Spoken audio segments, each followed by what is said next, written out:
Dr. Brian Udermann is a health and motivational humorist who works with organizations to improve the health of their members to increase productivity and overall happiness. He is an author, professor, and speaker who frequently delivers keynotes, workshops, and seminars on the topic of health. Brian has published 50 research articles in scientific journals, 5 book chapters, and the book 25 Ways to Cure the Hiccups, Uncovering the Truth Behind 101 Common Myths and Misconceptions.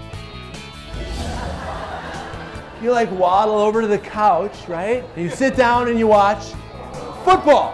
15 minutes later, you're like, you're out. Hour and a half later, you wake up and it's like, oh, I missed the game. It's the turkey. It's not the turkey. So true or false?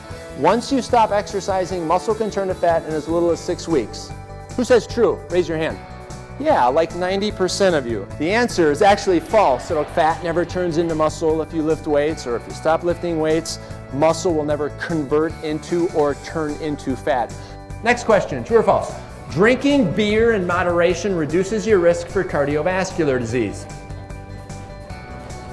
Someone said, please let it be true. That has to be true. So it is true. Yeah, a few months ago, somebody stood up and said, I'm going to take a picture of that, share it with my wife.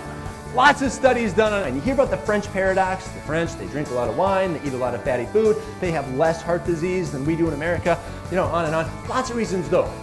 If you drink alcohol in moderation, that can increase your good cholesterol levels. That HDL, that high density lipoprotein, it can decrease your bad cholesterol levels, the LDL, the low density lipoprotein. There's an enzyme in alcohol that can thin your blood, so it can help prevent clots, things like strokes and aneurysms and whatnot. Again, what's the key?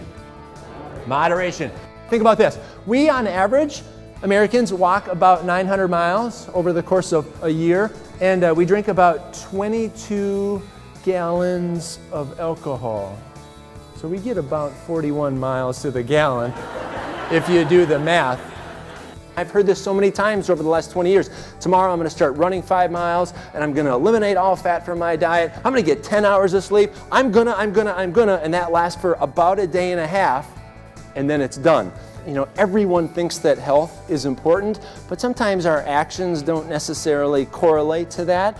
And it's not about being perfect. It truly is not, because we can't be perfect. I'm not perfect. Probably nobody here is perfect in regards to our health behaviors. Pick one small thing you can focus on to improve. If you're dedicated to doing that, then I'll think that this will have been a success.